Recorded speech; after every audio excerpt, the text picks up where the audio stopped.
आज हम आपके लिए टॉप 20 जीके के एग्जाम क्वेश्चंस लाए हैं जो आपके साइंस से ज्यादातर रिलेटेड है। सो आपको इन क्वेश्चंस को समझना है ना, और इनको आंसर भी करना है। तो ये आपके बहुत ही अच्छे क्वेश्चंस थे, सभी के आंसर्स आपको मिलेंगे और आपको 10 सेकेंड्स दिए जाएंगे हर क्वेश्चन के बाद सोचने के लिए। तो हम लोग इस क्विज को स्टार्ट करते हैं। क्विज को शुरू करते हैं यहाँ पे फर्स्ट क्वेश्चन के साथ। प्रकाश की किरण गमन करती है ना, कहाँ गमन करती है? सीधी रेखा में ऑप्शन ए, टेढ़ी रेखा में ऑप्शन 2, किसी भी दिशा में ऑप्शन 3, इनमें से कोई नहीं ऑप्शन 4। तो ए बी सी डी आपके पास 4 ऑप्शन है। अब आपको 10 सेकेंड्स का टाइम दिया जाएगा, आपको इसे सोचना है। अगर आप सही दे देते हैं तो बहुत अच्छी बात है, आप लोग ऑब्जर्व करें अपनी जो आपने पढ़ा है अब तक साइंस का, एंड आपको देन हम राइट आंसर बताएंगे। सो आपका टाइम स्टार्ट होता है।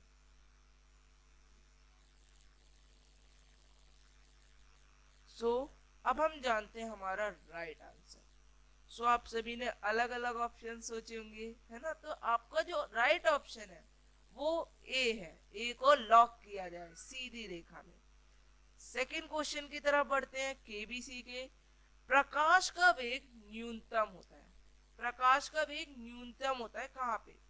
निर्वात में, जल में, वायु में, या कांच में?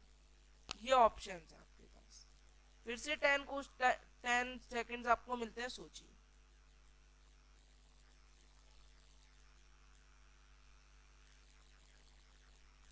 अब हम बताएंगे आपको फिर से राइट आंसर। आप सभी ने अलग अलग सोचा होगा। आपका राइट आंसर है कांच में। किसमें? कांच में। तीसरे क्वेश्चन की तरफ बढ़ते हैं। मोटर कार के हाईलाइट को किसके रूप में प्रयोग किया जाता है? अब ये आते हैं आपके लेंस और दर्पण, मिरर और लेंस, कॉनकेव कॉन्वेक्स, समतल अवतल उत्तल। समतल दर्पण ए, अवतल दर्पण बी, उत्तल दर्पण सी, या उत्तल लेंस डी।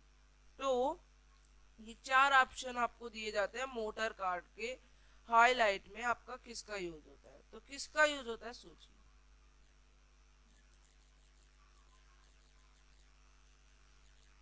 अब हम जानते हैं राइट आंसर आप लोगों का। आपका राइट आंसर है क्या है बच्चों? आपका राइट आंसर, आपका राइट आंसर है अवतल दर्पण।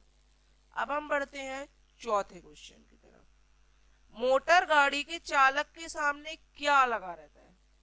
समतल दर्पण, अवतल दर्पण, उत्तल लेंस, या उत्तल लेंस? तो उत्तल दर्पण या उत्तल लेंस क्या लगा रहता है? मोटर गाड़ी, देखिए आप लोगों ने क्या लगा रहता है, सोचिए।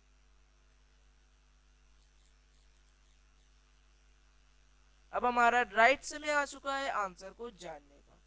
यहाँ पे राइट ऑप्शन है उत्तल लेंस लगा होता है। क्या लगा होता है? उत्तल लेंस लगा होता है। पांचवा क्वेश्चन।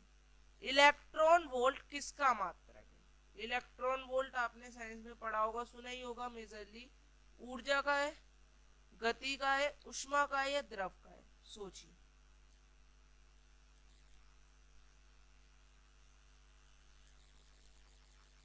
अब आपको पता चलने वाला है राइट आंसर।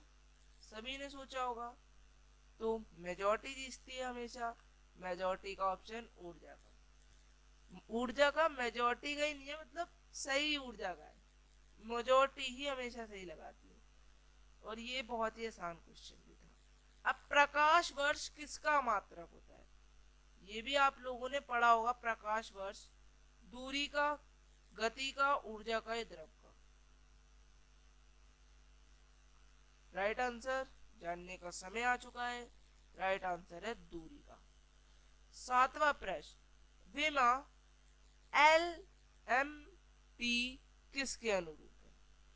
तो विमा एम एल टी किसके अनुरूप है? गति के में आता है, ये बल के में आता है, ऊर्जा के में आता है, विनिमय के में आता है? तो सोचिए।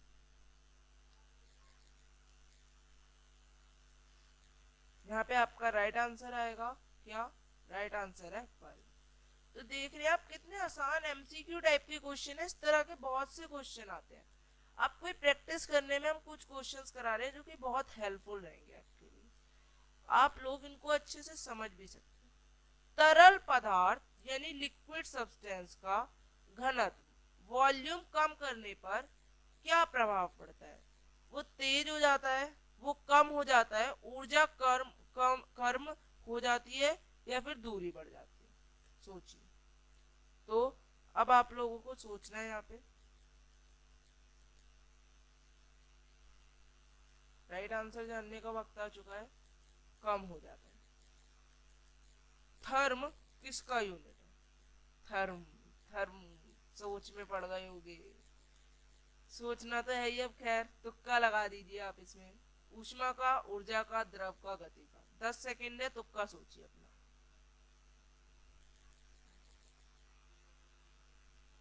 तो सभी ने तुक्का लगाया होगा भाई। देखते हैं किसका तुक्का काम करता है। तुक्का चलेगा ऊष्मा का वाले बच्चों का। ऑप्शन ए को जिसने तुक्का समझा वो सही है, ऊष्मा का। 9वां क्वेश्चन, इलेक्ट्रॉन वोल्ट वाला किसका मात्रक है? ऊर्जा का, गति का, ऊष्मा का, द्रव का? अभी करा था रिवीजन क्वेश्चन। सोचिए सभी लोग ध्यान से पढ़ा। तो क्या है ये? ऊर्जा का। फाउंटेन पेन किस नियम पर काम करता है? तो ये आया आपका एसरेशन रीजन और डेली लाइफ वाले क्वेश्चन में से। फाउंटेन पेन सभी ने ट्राई किया होगा। ये केशी का क्रिया करता है, गति की क्रिया करता है, अपवर्तन की क्रिया करता है, परावर्तन की क्रिया करता है। तो ये किसकी क्रिया करता है? क्या है ये जो है आप लोगों का कौन सा कार्य करता है? ये जो है आप लोगों का क्या काम करता है? सोचिए। फाउंटेन पेन आप लोग है आपके पास तो देख के बताइए फटाफट। जान लेते हैं, देख लीजिए। एक पेन भी जो है आपका साइंस से रिलेटेड है, केशी का क्रिया करता है ये। 10वां, प्रकाश का वेग सबसे पहले किसमें मापा जाता है? न्यूटन में, रोमर में, फोनिक्स में, या डॉक्टर बाबा में? देखिए इनने नाम है डॉक्टर भाभा। भाभा या बाबा, जो भी बोलिए बोल लीजिए आप लोग, भाभा भी बाबा भी, है ना? तो यहाँ पे आपका क्या होगा? प्रकाश को कैसे नापा जाता है सबसे पहले? सोचिए। टाइम है आप लोगों के पास, जरा सोचिएगा ढंग से। तो यहाँ पे आपका राइट आंसर अब पता चलने वाला है। रोमर में नापा जाता है, डॉक्टर भाभा में भी नहीं नापा जाता। कई बच्चों ने न्यूटन लगाया होगा, क्योंकि आप न्यूटन बचपन से सुनते आते हैं कि न्यूटन न्यूटन न्यूटन, और इसको भी न्यूटन लगा दिया होगा। पर न्यूटन बिल्कुल गलत है, रोमर है आपका सही आंसर। अब हम बढ़ते हैं आगे। अगला क्वेश्चन है आपका, जल का तालाब कम गहरा दिखाई देने का कारण? तो जो जल है जो कि तालाब में होता है, वो हमें कम क्यों दिखता है? अपवर्तन के कारण, परावर्तन के कारण, प्रिज्म के कारण, या सीधी छाप के कारण? सोच लीजिए। ये आपके एक तरह से डेली लाइफ के क्वेश्चन है, आपने ऑब्जर्व भी किया होगा ये, है ना? देखते होंगे, कहते होंगे भाई तालाब में तो पानी कम है ना? तो यहाँ पे आपका राइट ऑप्शन क्या है? ये राइट ऑप्शन है परावर्तन। अब हम बढ़ते हैं आगे। किसी pin hole camera, pin hole camera आप लोग बचपन से पढ़ते आ रहे हैं, 7th में, 6th में, 8th में भी था थोड़ा बहुत, 9th में तो खैर नहीं था फिर। पर ये जो ऐसे एग्जाम्स होते हैं जिसमें आपका पुराना सारा रिवीजन कोर्स जो है एक तरह से ऑब्जर्व किया जाता है। तो सीधी छाप, उल्टी छाप, अपवर्तन छाप, या फिर ऊर्जा छाप? सोचिए, सोच लीजिए अच्छे से, टाइम है आप लोगों के पास, टाइम खत्म भी होता है। तो उल्टी छाप। क्या आंसर है? उल्टी छाप। अब श्वेत प्रकाश को भिन्न भिन्न रंगों में विभक्त किया जाता है।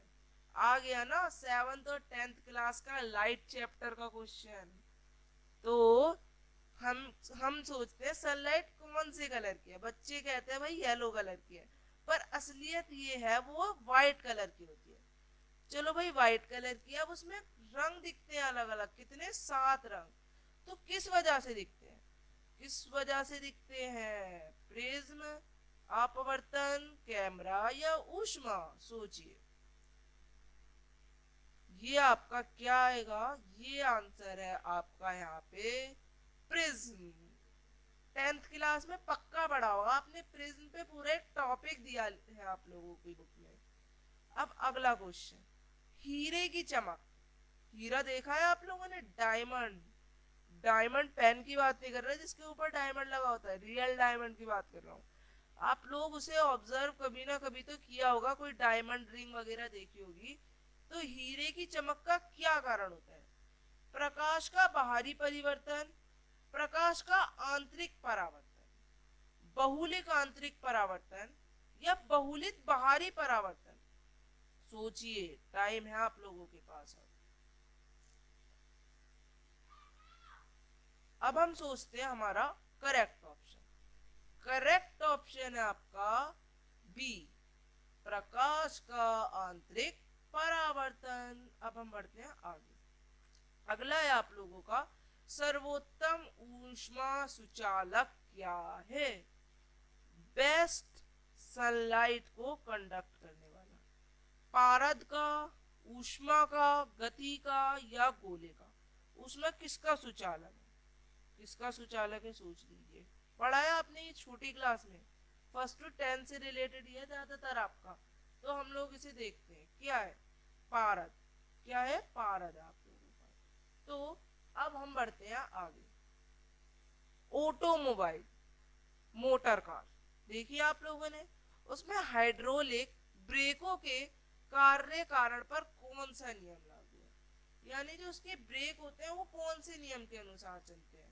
ऊष्मा के नियम, आवेश के नियम, पास्कल के नियम, पास्कल का नियम भी कह सकते हैं, यानी प्रेशर का, या गति का नियम? सोच लीजिए 10 सेकेंड। 10th क्लास का यही है, ज्यादा से ज्यादा 11 12th का है, उससे आगे का आपका कुछ भी नहीं है इसमें। तो यहाँ पे आंसर जानते हैं, आंसर है पास्कल का नियम। तो अब हम आगे बढ़ते हैं। रात में तारे क्यों चमकते हैं? अरे वाह, चमकने के क्वेश्चन है सारे, आप भी लाइफ में चमकिए। रात में तारे क्यों चमकते हैं? अनेक अपवर्तन के कारण, अनेक परावर्तन के कारण, ऊष्मा के कारण, या ऊर्जा के कारण? राइट आंसर जान लेते हैं। अरे टाइम भी तो है हमारा, टाइम तो देखते हैं। तो भाई जैसा कि टाइम हमेशा बीतता है और वापस भी नहीं आता, इसी तरह से यहाँ भी बीत गया 10 सेकंड का। तो आंसर जान लेते हैं, अनेक अपवर्तन के कारण। अगला क्वेश्चन, सूर्य की ऊष्मा पृथ्वी पर कैसे पहुंचती है? तेज गति के कारण, विकर्णों के कारण, तरंगों के कारण, या फिर कम गति के द्वारा? सूर्य तक ऊष्मा कैसे पहुंचती है? तो देखते हैं, टाइम लिमिट है आप लोगों के पास, खत्म भी हो गई टाइम लिमिट, बहुत छोटी टाइम लिमिट लग रही होगी आपको, पर एग्जाम में आपको इसी के अकॉर्डिंग करना है। राइट आंसर है विकर्णों के द्वारा। किसके द्वारा बच्चों? विकर्णों के द्वारा। सो आप लोग इस पूरी वीडियो को ध्यान से समझ रहे हैं ना? सो यहीं पे मजे मजे में हमारे ये एमसीक्यू टाइप क्वेश्चंस का खेल खत्म होता है। अब हम मिलेंगे इसी तरह की बढ़िया बढ़िया आगे की नई नई टॉपिक्स, नए नए